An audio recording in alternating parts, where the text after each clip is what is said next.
Alors bonjour à toutes et à tous. Alors bienvenue dans ces Business Innovation. Je m'appelle Fabrice Pelletier et je suis designer et notamment en éco-conception depuis le siècle dernier. D'ailleurs, à une époque à laquelle ce n'était pas réellement d'actualité et en tout cas autant à la mode qu'aujourd'hui. Donc, je vais vous parler du juste emballage, puisque depuis la sortie de et d'ailleurs on m'en parlait bien avant, tout le monde me dit quel est l'emballage idéal. Absolument, c'est une quête absolue des marques aujourd'hui d'aller vers l'emballage idéal. Et je leur réponds immédiatement, il n'existe pas d'emballage idéal, puisque s'il y en avait un, ça se saurait, tout le monde l'aurait. Par contre, ce que j'appelle le juste emballage et ce que je vais développer avec vous.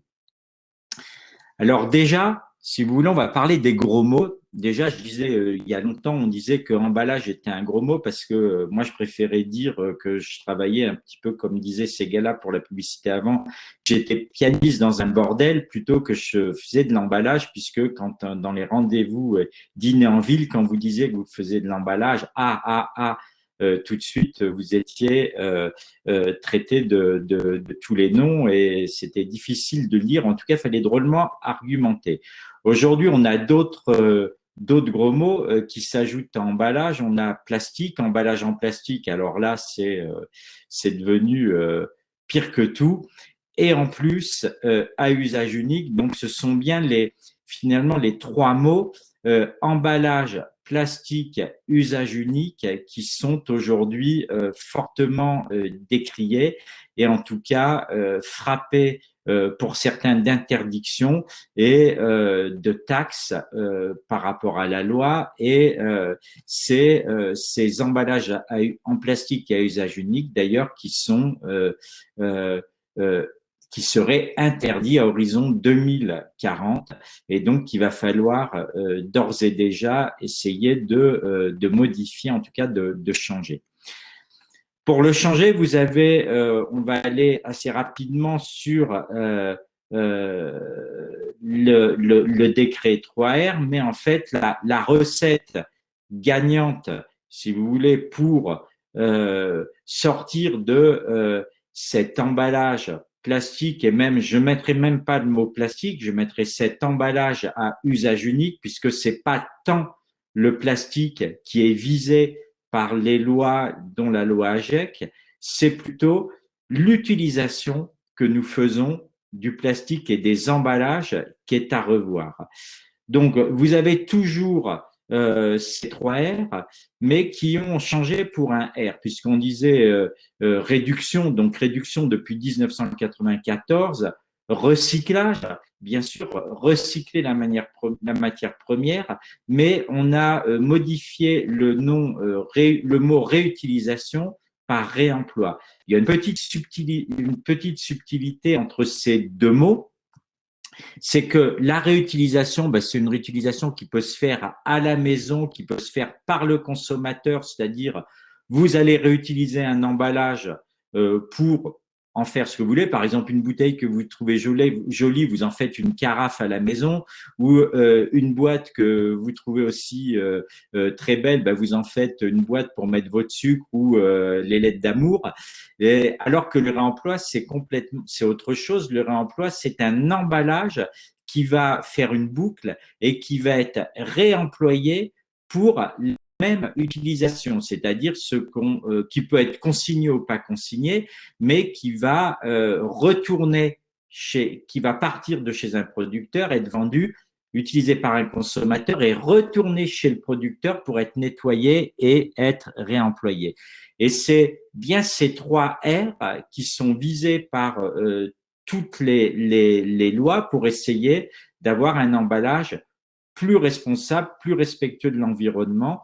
Et je rappelle que la loi AGEC, c'est la loi anti-gaspillage, donc un emballage qui gaspille moins de matériaux, moins de ressources pour une économie circulaire. Quelles sont les grandes phases qui sont en train d'arriver et qui sont assez significatives des questions que les utilisateurs ont posées des rendez-vous qu'ils ont voulu avoir avec vous, les industriels de l'emballage, qui allaient leur proposer des solutions. Pas très clairement, et j'ai vu très clairement dans les demandes des marques, des remplisseurs, donc des utilisateurs d'emballage pour mettre leurs produits, qu'ils voulaient s'orienter vers moins de plastique. Donc c'est la première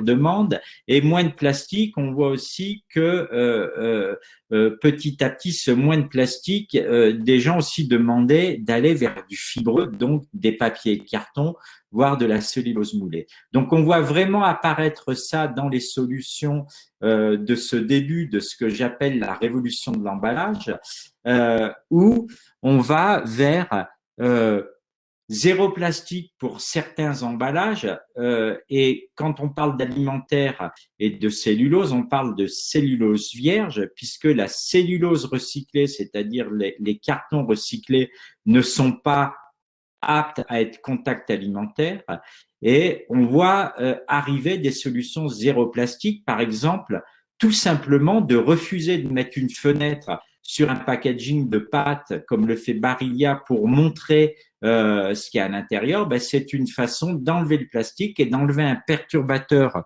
de recyclage qui, de toute façon, sera perdu dans le process du recyclage des papiers et cartons.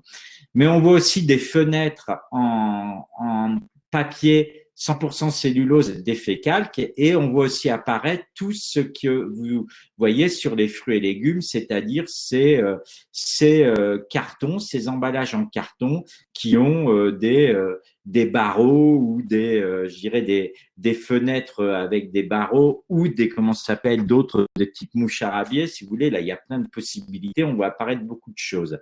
Et puis de la cellulose aussi, de la cellulose moulée, vierge, encore une fois, je dis pas la cellulose à œuf, moulée vierge qui nous amène à faire des contenants.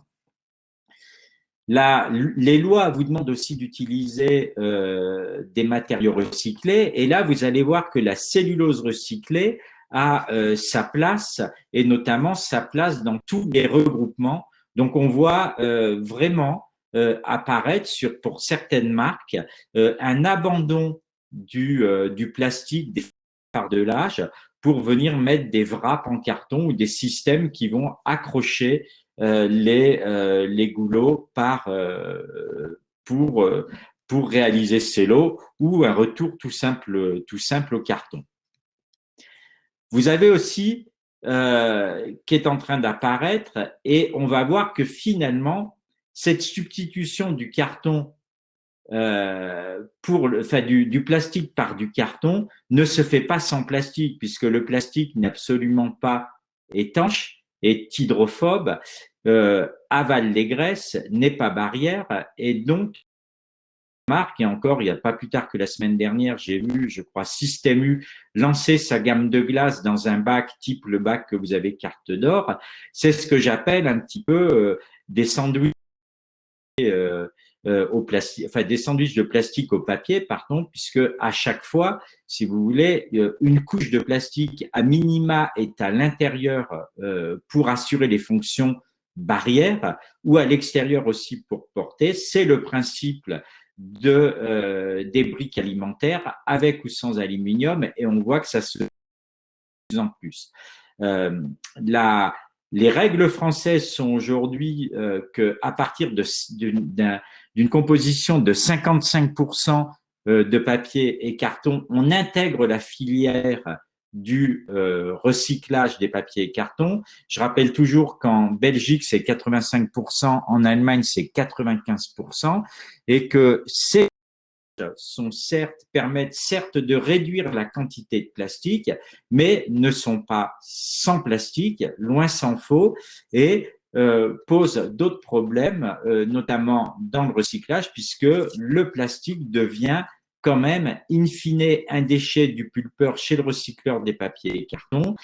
Il n'a pas encore une destination, une filière de recyclage sur ce plastique, et finit souvent en incinération et il va falloir régler le problème de ce type de plastique.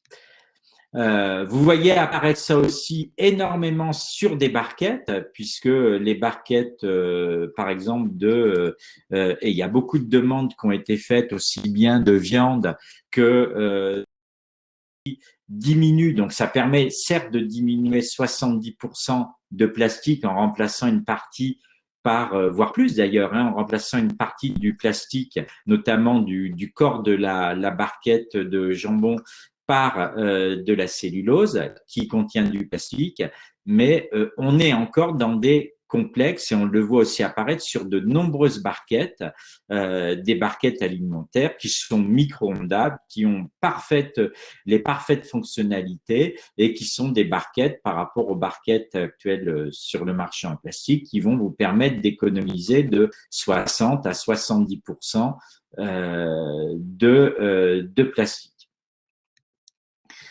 La même chose se passe aussi sur les sachets, donc ça c'est intéressant aussi de voir que de plus en plus de sachets, et notamment pour des produits secs, des produits secs d'épicerie, aussi des produits surgelés, puisque la gamme Frostra en Allemagne est aussi constituée de ce type d'emballage. Ce sont des emballages donc très majoritairement en papier carton, puisque ils représentent entre 90, ils sont composés entre 90 voire 97% de papier carton et seulement de 10 à 3% de plastique pour assurer bien évidemment la barrière, le scellage.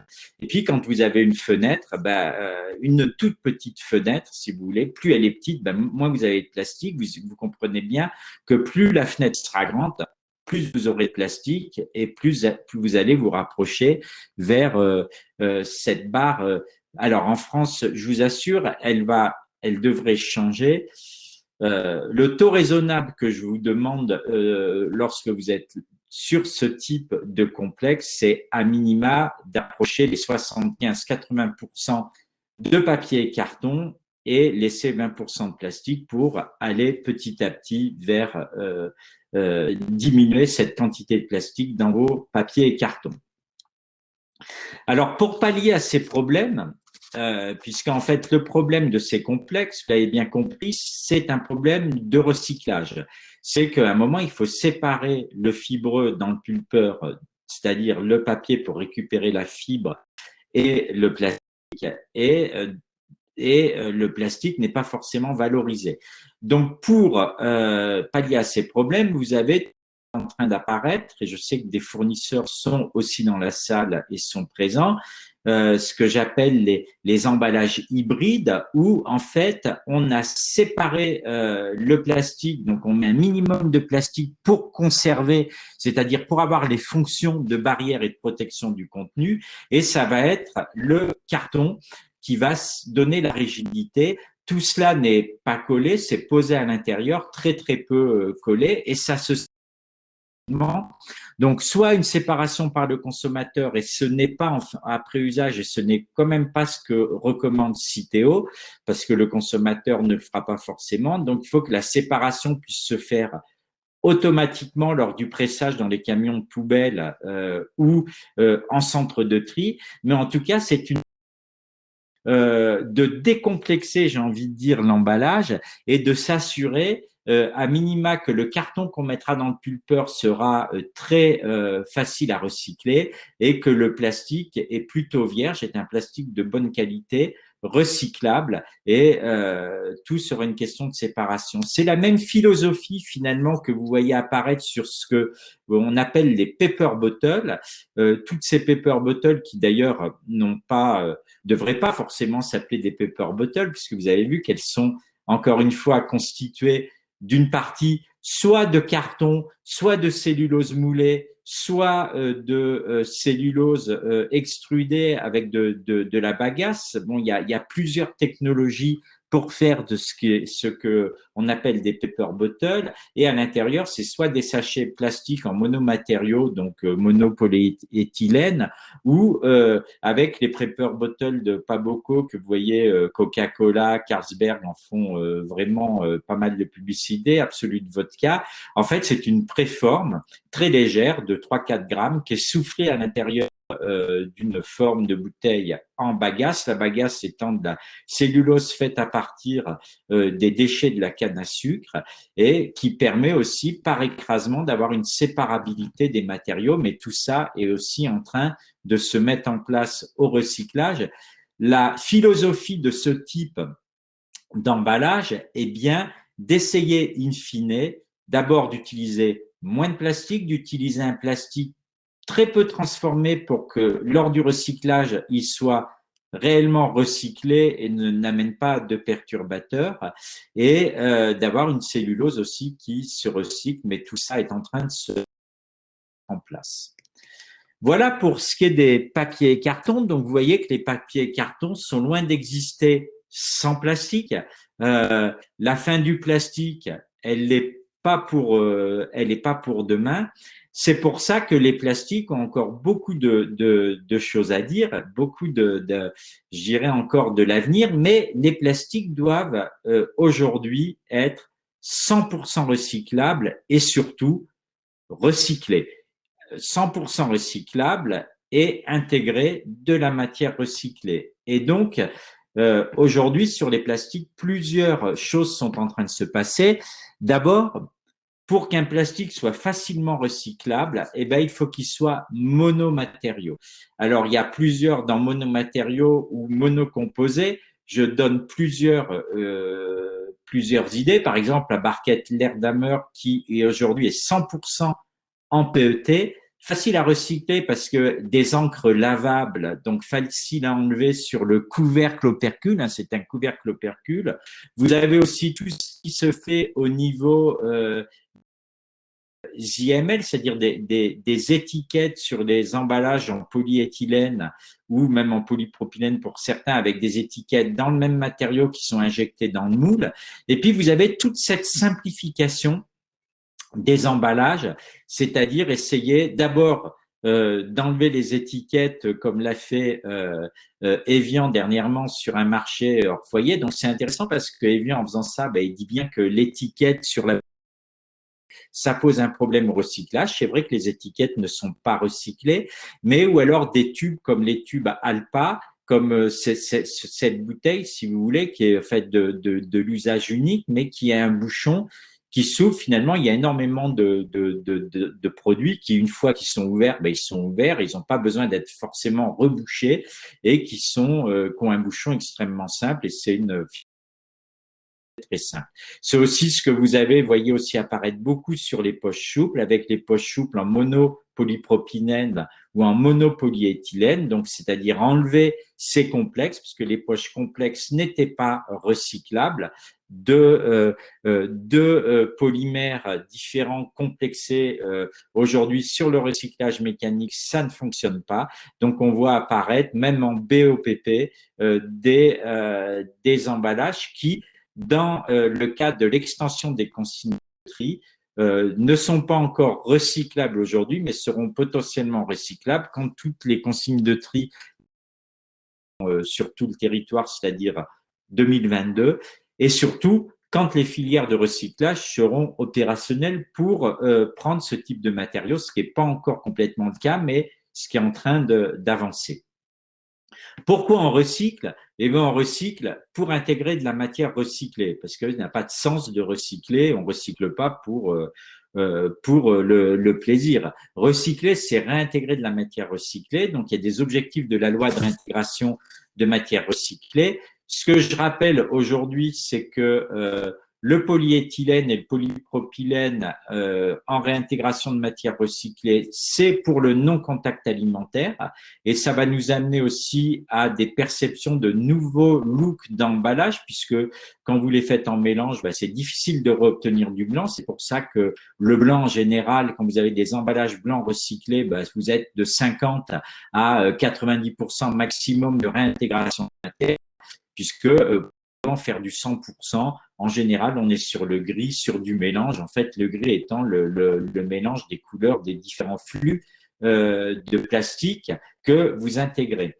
La matière recyclée aussi se réintègre sur les films de fardelage. Donc, si vous voulez, en post-consommation, à peu près à 50% aujourd'hui. Pour arriver à des taux de 100%, on réintègre du polyéthylène de la filière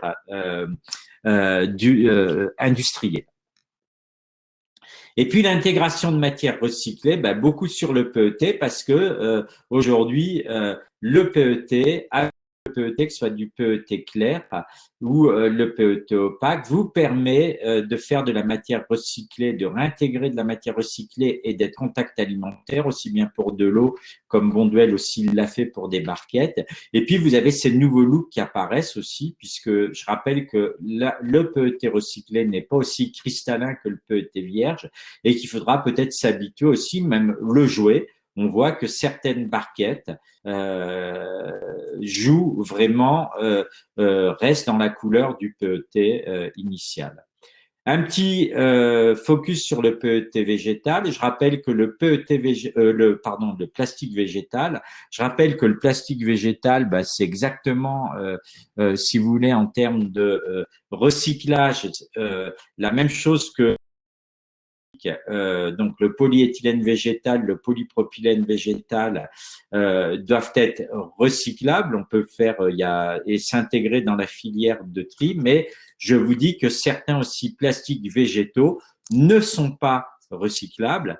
Certes, ils sont compostables et pour la plupart compostables en compostage industriel. Et là, beaucoup de choses sont en train de se passer, beaucoup de choses vont se dire cette année sur le compostage industriel. On voit que on se pose vraiment la question de l'intérêt et de la place de l'emballage dans le compostage. En tout cas, dans le compost, c'est une certitude et ne surtout pas dire qu'un emballage en plastique végétal n'est pas en plastique. Le plastique végétal est du plastique, au même titre que le plastique d'origine fossile, même s'il est compostable, même s'il est compostable en home compost, ça reste quand même du plastique.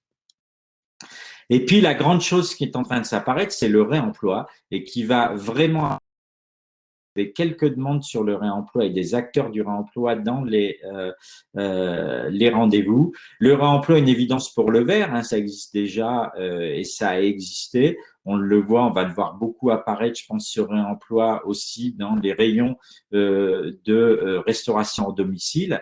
Mais l'acier, l'aluminium, l'acier inoxydable, l'aluminium sont des matériaux qui vont être fortement réutilisés dans le réemploi. Et puis le plastique, puisque je dis souvent que le réemploi, c'est quand même une manière au plastique, ça sera une merveilleuse façon de sortir la tête de la poubelle.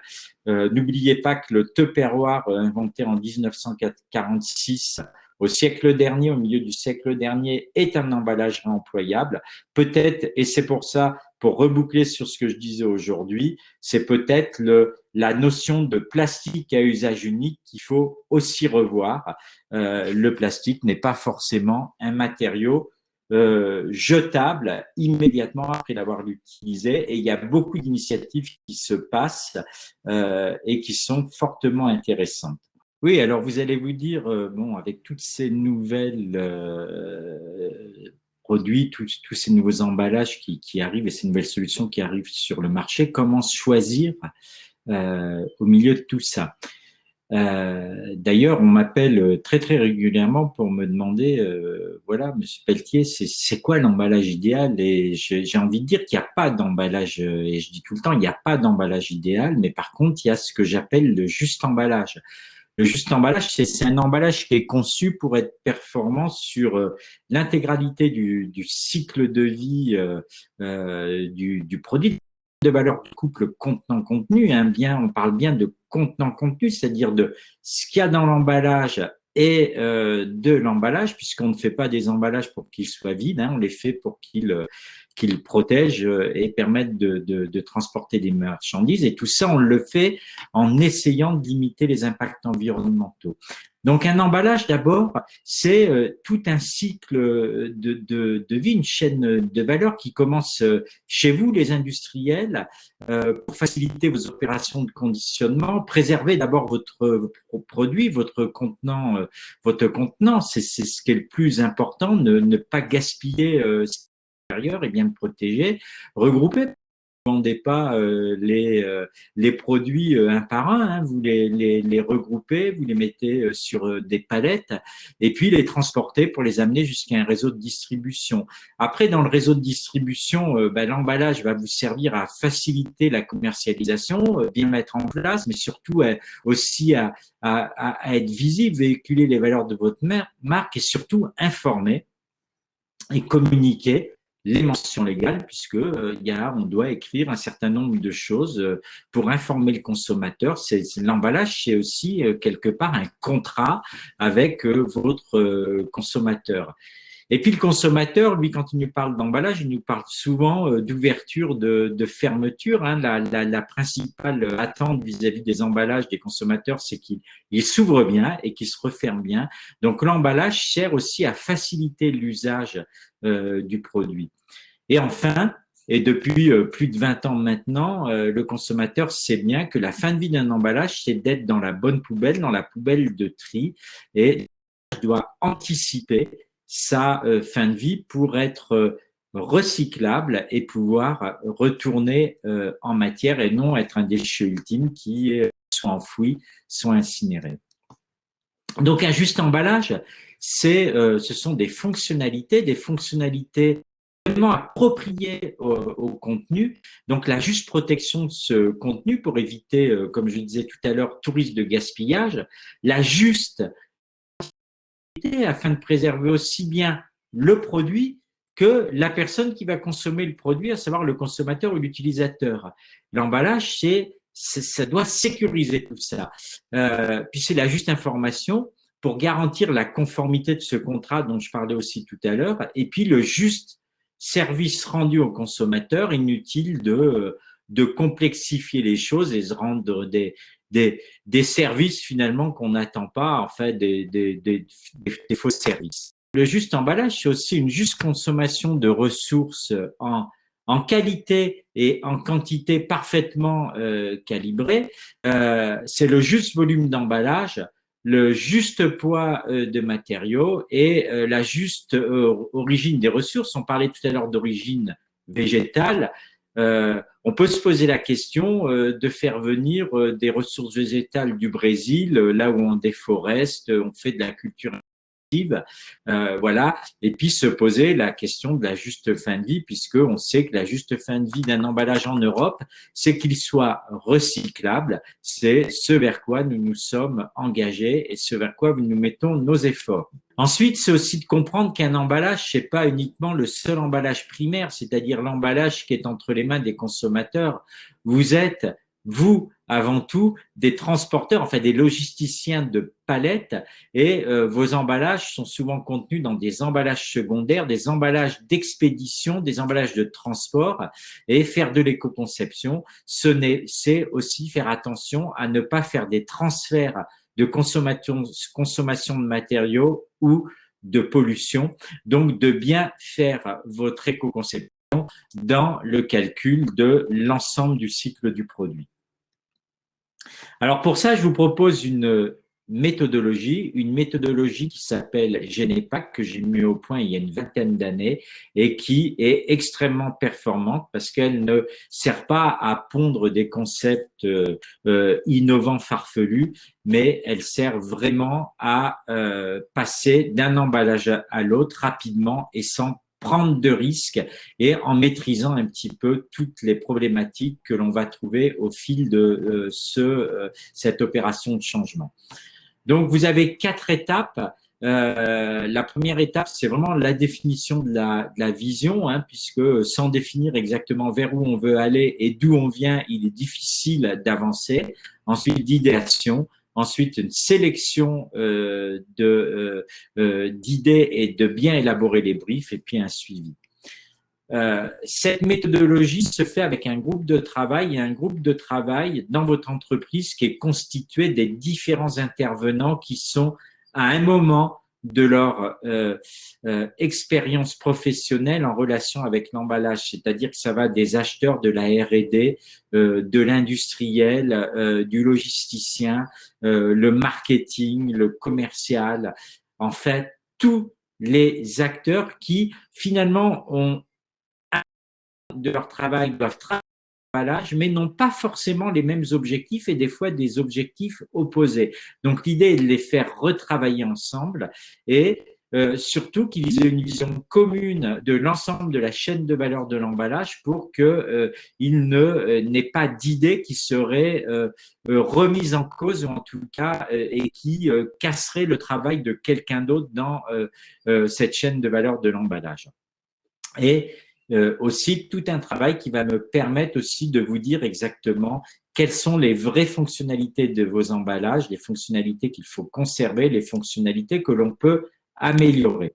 Donc, par rapport à ça, j'élabore à la suite d'entretiens faits et de visites de sites faits avec l'ensemble de vos collaborateurs, des collaborateurs, une roue du packaging. La roue du packaging, c'est une sorte de radiographie ou de scanner, comme vous voulez, de votre emballage qui va du cycle de vie de cet emballage, de l'approvisionnement de la matière première au remplissage.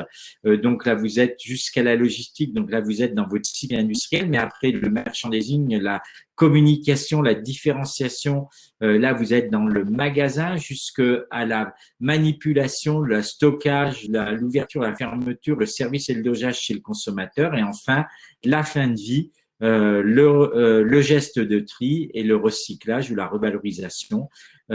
Essayez de voir exactement où en est votre emballage actuel de manière à essayer d'identifier les forces, les points OK que l'on veut impérativement conserver. Vous savez que vous pouvez avoir beaucoup de force sur des emballages, mais qui ne sont pas forcément utiles, ce que l'on veut conserver, nos points de vigilance et aussi les points faibles, et les points faibles qui sont pas forcément à améliorer. Il peut arriver d'avoir des points faibles, ben c'est pas grave.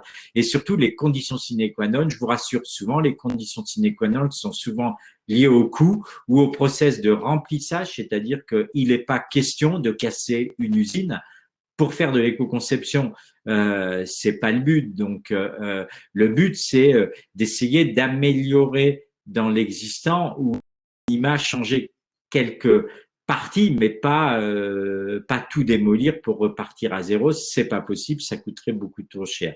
L'idée est d'identifier un petit peu vos contraintes et les axes de développement pour avoir savoir ce sur quoi on va travailler. Et Ernest Renan, pendant la révolution industrielle au 19e siècle, disait les hommes de progrès sont ceux qui ont pour point de départ un profond respect du passé. Effectivement, il faut savoir d'où l'on vient pour savoir où on va. Et ça, c'est, je dirais, le postulat de base de cette méthodologie.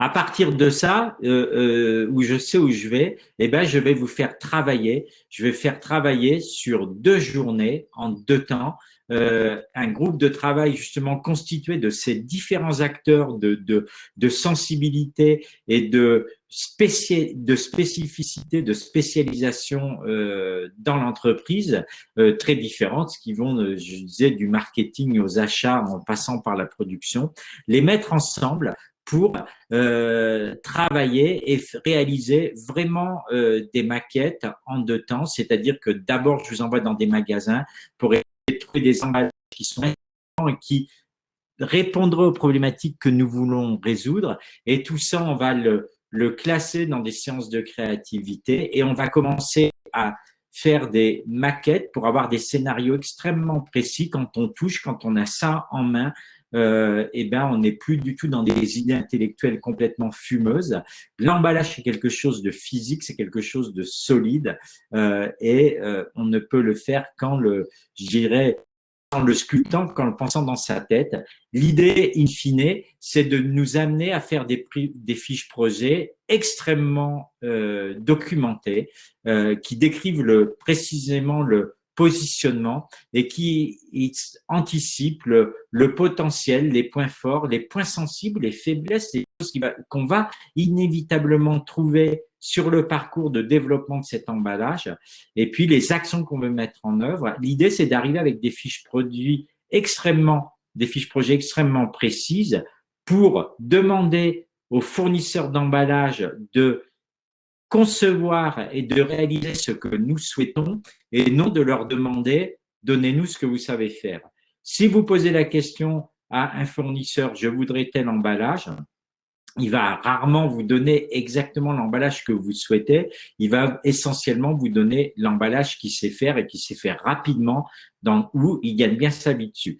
Et ce qui est somme toute assez normal, mais ce dont nous avons besoin aujourd'hui, c'est des emballages des justes emballages qui correspondent exactement à notre cycle de production et notre couple contenant-contenu. Donc, il faut en définir les lignes et les cahiers des charges de manière extrêmement précise et c'est à ça que sert cette méthodologie. Elle nous permet, in fine, aussi d'avoir plusieurs solutions, de pouvoir voir, il n'y a pas, comme je le disais tout à l'heure, il n'y a pas de solution idéale, il y a des justes solutions. Chaque solution, de toute façon, aura des forces et des faiblesses et l'idée, c'est de pouvoir choisir en connaissance de cause des solutions qui peuvent être à court terme, à plus moyen terme et des fois à plus long terme, mais de les choisir en connaissance de cause et de pouvoir avancer de manière sereine pour avoir un accompagnement derrière et aller de manière sereine et de manière extrêmement effective vers demain, vers un juste emballage. Voilà ce que j'avais à vous raconter. Écoutez, je suis bien évidemment ouvert à toutes vos questions. Je sais que le webinaire ne nous a pas permis d'aller au bout et de poser des questions puisque vous aviez des rendez-vous. Ce que je vous propose, c'est de me contacter par mail. Vous me posez vos questions, vous pouvez me contacter. Vous pouvez aussi visiter mon site internet et puis aussi vous procurer le livre puisque le livre présente la révolution de l'emballage présente énormément de solutions et vous donne beaucoup de pistes. Il est disponible en ligne sur ma boutique. Voilà, n'hésitez pas à me contacter et je vous souhaite une bonne révolution, une bonne refonte de vos emballages pour aller vers le juste emballage. Merci beaucoup et à bientôt.